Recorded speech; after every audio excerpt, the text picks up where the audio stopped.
Everyone, आप लोग का स्वागत है डूअर्स के यूट्यूब आ चुके हम एक नए क्लास के साथ। तो चलिए आज का है। तो आज का गद्यांश है, हमारी समुद्री यात्रा बहुत ही सफल रही, लेकिन मैं पाठक को की डायरी से परेशान नहीं हुआ। यहाँ पे बताया गया है, जो लेखक है या नैरेटर है, जो यहाँ पे ये कहानी है वो बता रहे हैं, वो कह रहे हैं कि हमारी उनकी समुद्री यात्रा मतलब जब कोई नाविक या कोई लोग समुद्र में यात्रा करते हैं तो समुद्री यात्रा बहुत ही सफल रही, मतलब वो सफल रही, वो अच्छे से समुद्री यात्रा कर पाए। लेकिन मैं पाठक को इसकी डायरी से परेशान नहीं करूंगा। और उन्होंने एक डायरी भी लिखा है कि समुद्री यात्रा में क्या क्या हुआ है। लेकिन वो पाठक, मतलब जो अभी ये पढ़ रहे हैं, जैसे आप या मैं, तो ये इस कहानी को जो पढ़ रहे हैं अभी, उसके डायरी से परेशान वो नहीं करेंगे। कौन? लेखक। क्योंकि डायरी में बहुत सारी चीज़ें हैं, इसलिए वो सबको परेशान नहीं करना चाहते। कप्तान ने एक दो बंदरगाहों पर जहाज रोका और ताज़े पानी व रसद लाने के लिए अपनी नाव भेजी। लेकिन मैं जहाज से तब तक बाहर नहीं गया जब तक हम डाउन्स में नहीं पहुंचे, जो कि 3 जून 1706 का दिन था, मेरी भागने के लगभग 9 महीने बाद। तो कप्तान एक जहाज में, समुद्री जहाज में कप्तान होते हैं, जो कि देखते हैं कहाँ दिशाएं देखते हैं, और जो जहाज है उसको चलाते हैं। तो कप्तान ने एक दो बंदरगाह पर जहाज को रोका, जिस जहाज पर वो थे, और ताज़े पानी और रसद, रसद मतलब जो राशन है। अब वो तो बहुत महीने के लिए वो समुद्र में जाते, समुद्र तो बहुत बड़ा है, तो वहाँ पे एक दिन में ही वो ख़त्म नहीं होता है, और समुद्री यात्रा बहुत दिन तक, बहुत लंबे समय तक होती है। तो वो एक बार में वो राशन ले आते हैं अपने जहाज में, और वो बहुत महीनों तक वो चलता है। इसीलिए उन्होंने एक दो बंदरगाह, बंदरगाह मतलब जहाँ पे जिस क्षेत्र पे, या बंदरगाह एक ऐसा क्षेत्र है जहाँ जहाज और नौकाएं सुरक्षित रूप से सकती है और माल या यात्रियों का आदान प्रदान कर सकती है। तो बंदरगाह एक ऐसा जगह है जहाँ जहाज जाती है और अपना जरूरी सामान या यात्रियों का आदान प्रदान करती है। तो एक दो बंदरगाह में कप्तान ने जो जहाज है उसको रोका, और उन्होंने वहां से ताज़े पानी, क्योंकि समुद्र में तो जो पानी है वो खारा है, उसमें नमक मिला हुआ, वो ताज़े पानी जैसा नहीं होता है, हम जो रोज़ाना पानी पीते हैं वैसा नहीं होता। इसलिए वो उन्होंने ताज़े पानी और राशन लाने के लिए अपनी नाव भेजी। लेकिन मैं जहाज में था, तब तब तक बाहर नहीं गया जब तक डाउन्स में नहीं पहुंचे। मतलब जो लेखक है, इस जो गद्यांश है, जिन्होंने लिखा है, उन्होंने कहा, उन्होंने नाव भेजा ताज़ा पानी और राशन लाने के लिए, लेकिन वो जहाज में ही थे जब तक कि वो डाउन्स में नहीं पहुंचे, एक जगह में जिसका नाम है डाउन्स, और जो कि कौन से दिन था? 3 जून 1706, मेरी भागने के लगभग 9 महीने बाद। और उनके क्या था? वो भागे थे, मतलब कहीं से भाग के उस जहाज में आए थे, तो वो 9 महीने बाद वहाँ पे डाउन्स में पहुंचे। मैंने अपने माल को भाड़े के भुगतान के लिए सुरक्षा के रूप में छोड़ने का प्रस्ताव दिया। जो लेखक हैं, जो ये बातें कह रहे हैं, हमें सुना रहे हैं, उन्होंने कहा कि उनके पास बहुत सारी माल थी, तो उन्होंने वो भाड़े के भुगतान के सुरक्षा रूप में एक प्रस्ताव दिया। किसको? कप्तान को। लेकिन कप्तान ने जोर देकर कहा कि वह एक फूटी कौड़ी भी नहीं लेगा। तो जो कप्तान थे उन्होंने कहा कि, जोर देकर कहा, वो एक फूटी कौड़ी भी नहीं लेंगे। हम दोनों ने एक दूसरे से प्रेम पूर्वक विदाई ली, और मैंने उससे वादा लिया कि वह मेरे रेड रीफ स्थित घर पर मुझसे मिलने ज़रूर आएगा।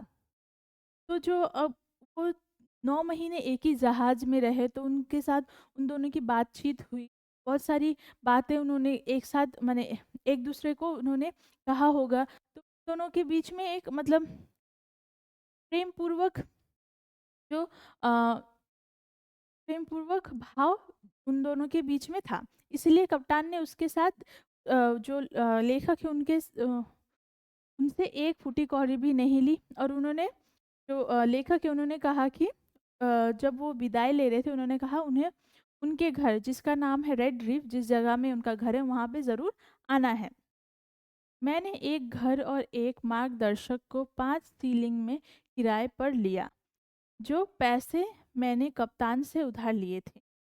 जो लेखक है उन्होंने एक घर और एक मार्गदर्शक को 5 सीलिंग में किराए पर लिया। 5 सीलिंग मतलब एक मुद्रा का नाम है सीलिंग, तो 5 सीलिंग में उन्होंने खरीदा, जो कि जो मुद्रा था उन्होंने जो सीलिंग था वो किससे उधार लिया था? कप्तान से उधार लिया था। हमने गद्यांश को अच्छे से पढ़ लिया है, अब हम प्रश्न चलते हैं।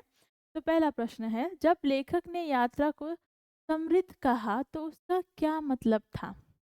तो जब लेखक ने कहा कि उनकी यात्रा संपूर्ण समृद्ध थी, तो इसका मतलब क्या है? तो यहाँ पे समृद्ध शब्द का अर्थ क्या है? तो ऑप्शंस है, उसने उसे अमीर बना दिया, उसने उसे स्वस्थ बना दिया, यह बहुत सुखद थी, यह बिना किसी घटना के बीत गई।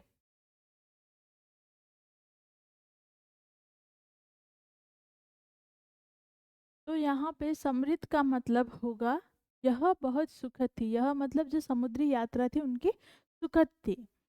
तो option number 3 is the correct answer.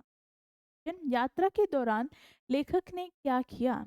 तो यात्रा के दौरान लेखक ने क्या किया? ऑप्शंस है, वह बीच बीच में जहाज से उतरता रहा, वह जहाज से नहीं उतर सका क्योंकि जहाज रुकी नहीं, वह कभी भी जहाज से नहीं उतरा, वह तब तक जहाज से नहीं उतरा जब तक वे डाउन नहीं पहुंच गए।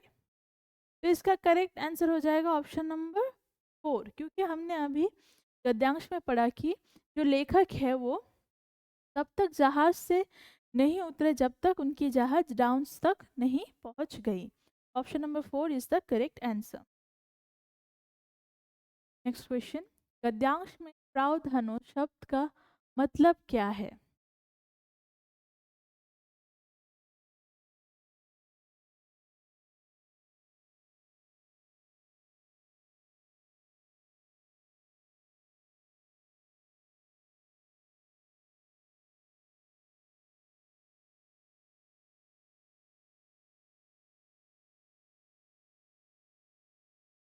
प्रावधानो शब्द का मतलब होता है मुख्यतः भोजन। तो वो प्रावधानों के लिए एक बंदरगाह में रुके, मतलब जो राशन होता है, जो राशन में मतलब जो भोजन की सामग्रियां होती है उनके उसके लिए वो बंदरगाह में रुके, तो यहाँ पे प्रावधानों का मतलब मुख्यतः भोजन।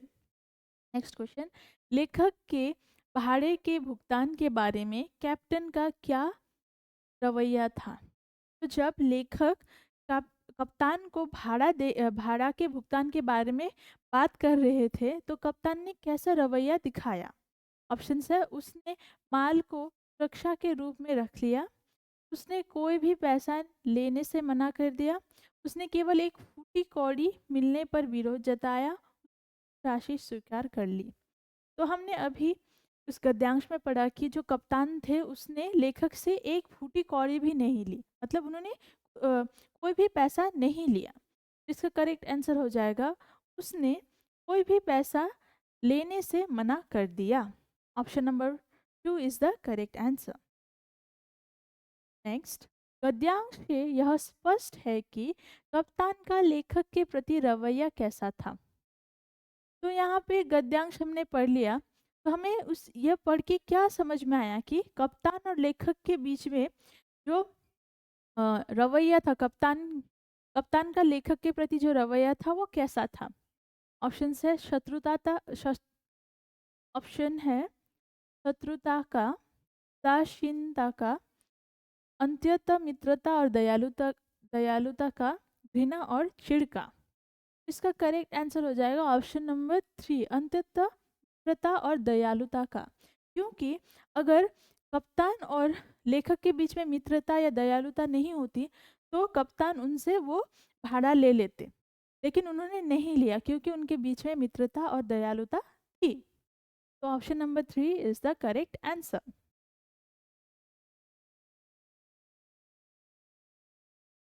तो अब हम देखते हैं, तो हमने अभी सब प्रश्नों को सॉल्व कर लिया है।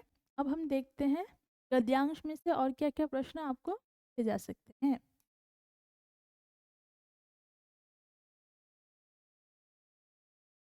तो पहला प्रश्न है, लेखक और कप्तान का समुद्र यात्रा कैसा था? तो इसका आंसर हो जाएगा, हमारी समुद्री यात्रा बहुत ही सफल रही, लेकिन मैं पाठक को इसकी डायरी से परेशान नहीं करूंगा। नेक्स्ट, कप्तान ने एक दो बार बंदरगाह पे जहाज रोका। क्यों रुका? क्यों रोका या क्यों रुका गया? तो इसका आंसर हो जाएगा, कप्तान ने एक दो बार बंदरगाह पर जहाज रोका और ताज़े पानी व रसद लाने के लिए अपनी नाव भेजी। तो कप्तान ने एक दो बार बंदरगाह पर जहाज रोका क्योंकि वो ताज़ा पानी और रसद लाने के लिए अपनी नाव उन्होंने भेजी थी। नेक्स्ट क्वेश्चन, जब वह जहाज डाउन्स नाम के एक जगह में पहुंची तो वो कौन सा दिन था? तो इसका आंसर हो जाएगा, जब तक हम डाउन्स में नहीं पहुंचे, जो कि 3 जून 1706 का दिन था, मेरी भागने के लगभग 9 महीने बाद। नेक्स्ट, जब लेखक ने कप्तान को माल भाड़े के भुगतान के लिए बात की तो जो कप्तान है उनकी प्रतिक्रिया कैसी थी? मैंने मतलब लेखक ने अपने माल को भाड़े के भुगतान के लिए सुरक्षा के रूप में छोड़ने का प्रस्ताव दिया, लेकिन कप्तान ने जोर देकर कहा कि वह एक फुट भी नहीं लेंगे। नेक्स्ट क्वेश्चन, लेखक और कप्तान एक दूसरे को प्रेम पूर्वक विदाई देने के बाद जो लेखक थे उन्होंने कप्तान को क्या कहा? तो इसका आंसर हो जाएगा, लेखक और जो कप्तान है दोनों ने एक दूसरे से प्रेम पूर्वक विदाई ली और मैंने मतलब लेखक ने उससे वादा लिया कि वह मेरे मतलब लेखक के रेड रीफ स्थित घर में मुझसे मिलने ज़रूर आएगा, मतलब लेखक से मिलने ज़रूर वो जाएंगे। कौन? कप्तान। नेक्स्ट, लेखक ने एक घर और एक मार्गदर्शक कितने रुपए में या कितने सीलिंग में किराए लिया और वो पैसे उन्होंने किससे उधार लिए थे? मैंने मतलब लेखक ने एक घर और एक मार्गदर्शक को 5 सीलिंग में किराए पर लिया, तो पैसे उन्होंने कप्तान से उधार लिए थे। तो ये सब प्रश्न आपको पूछे जा सकते हैं, इसको अच्छे से पढ़िएगा। और अब हम नेक्स्ट करने वाले हैं कई शब्दों के समार्थक शब्द और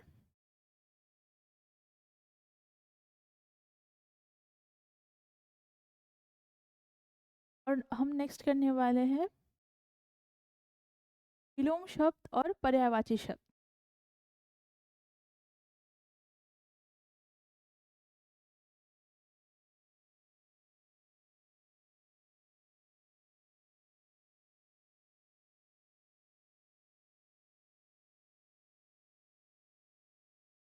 तो पहला शब्द पाठक। पाठक का पर्यायवाची शब्द क्या होगा? पाठक मतलब जो पढ़ाई करता है, जो कुछ पढ़ता है, तो उसका पर्यायवाची शब्द हो जाएगा पुस्तक प्रेमी। पुस्तक प्रेमी या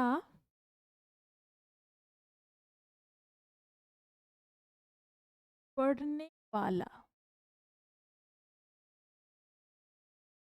ये है पाठक का पर्यायवाची शब्द। नेक्स्ट वर्ड है नेक्स्ट है विलोम शब्द। पाठक का विलोम शब्द क्या होगा? इसका हो जाएगा लेखक। और ता। तो पाठक का विलोम शब्द हो जाएगा लेखक और श्रोता। दूसरा शब्द है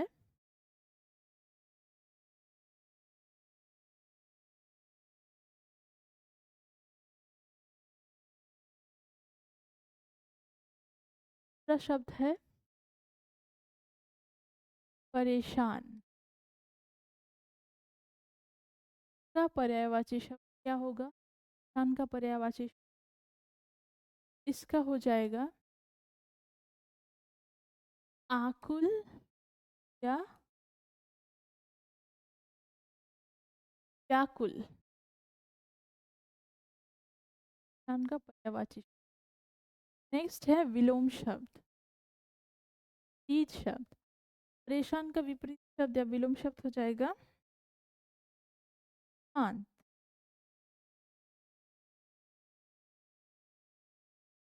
हद। क्यों? क्योंकि अगर आप परेशान होते तो आप आकुल होते या व्याकुल होते, अब क्या होगा? इसलिए इसका पर्यायवाची शब्द है आकुल या व्याकुल। और विलोम शब्द है परेशान का उल्टा। परेशान होते हो तो आपके अंदर एक अशांति सी चल रही होती है, दुख भरा हुआ होता है, और इसका उल्टा हो जाता है शांत या सुखद।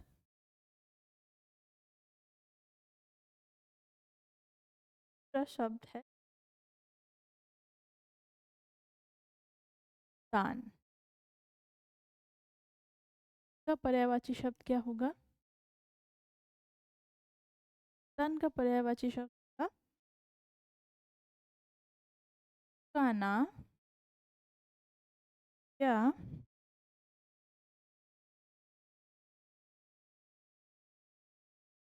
कि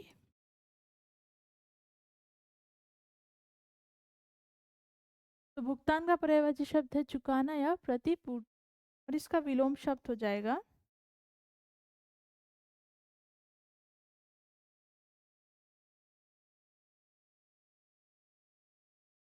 अदायगी या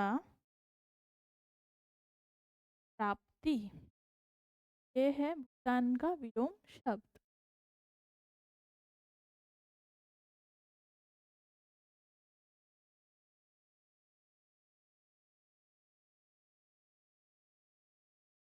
नेक्स्ट वर्ड है रक्षा। का पर्यायवाची शब्द क्या होगा?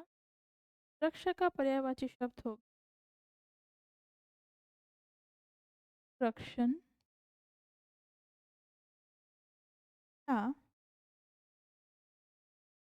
प्रतिरक्षा।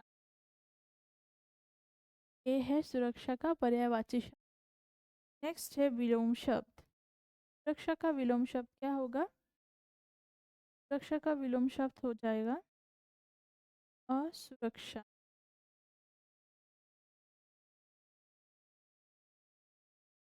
या निरापद। ये है सुरक्षा का विलोम शब्द असुरक्षा या निरापद।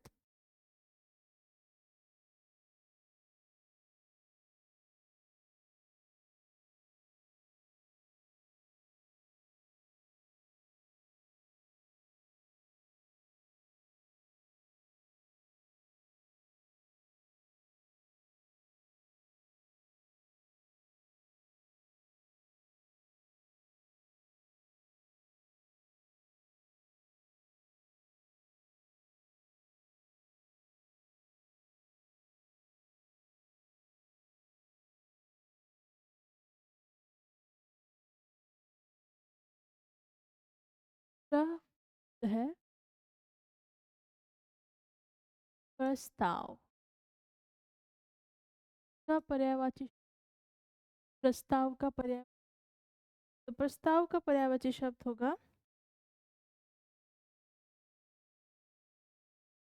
भाव या ये है प्रस्ताव का पर्यायवाची शब्द भाव या विचार।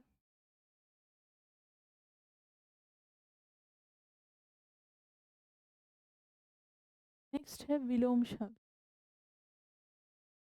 प्रस्ताव का विलोम शब्द होगा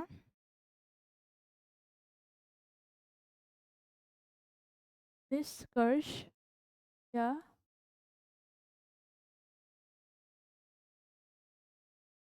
ये है प्रस्ताव का विलोम शब्द।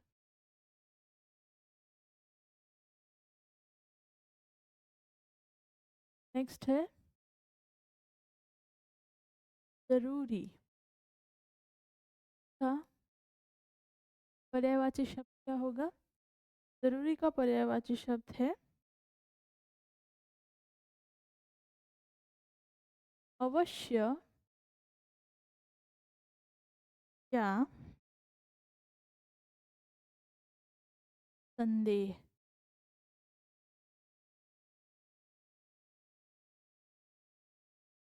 निसंदेह।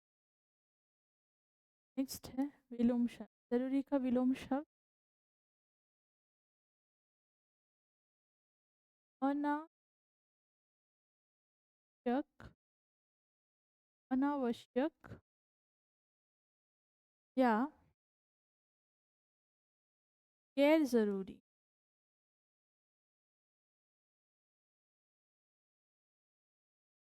इसका जरूरी का विलोम शब्द है अनावश्यक या गैर जरूरी। लास्ट वर्ड है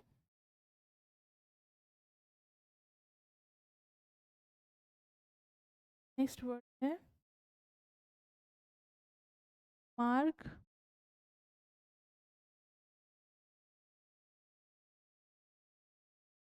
का पर्यायवाची शब्द क्या होगा? तो मार्गदर्शक का दर्शक का पर्यायवाची शब्द होगा पथ प्रदर्शक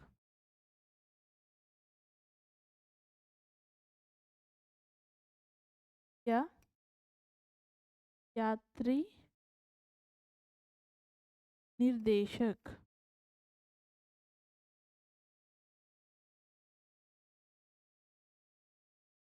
और इसका विलोम शब्द हो जाएगा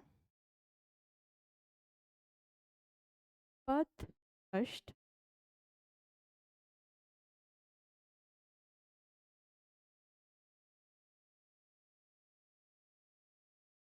या हीन।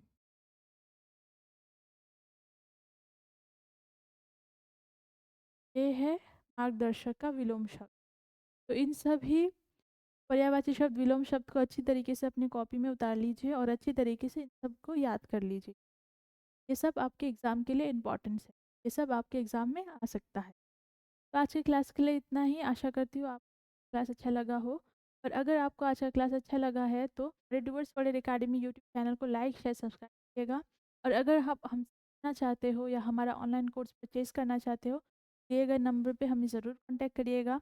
हमारा doers world academy app play store में भी अवेलेबल है। तो अगर आप इंटरेस्टेड हो तो ज़रूर हमें कॉन्टैक्ट करिए। और अगर आप हमसे जुड़ते हो तो आपको इस ऐप में मिलेंगे live classes, free mock test and recorded classes. तो अगर आप इंटरेस्टेड हो या आप नवोदय के एग्ज़ाम को पास करना चाहते हो तो ज़रूर हमसे जुड़िए। मिलते हैं नेक्स्ट क्लास में। Thank you.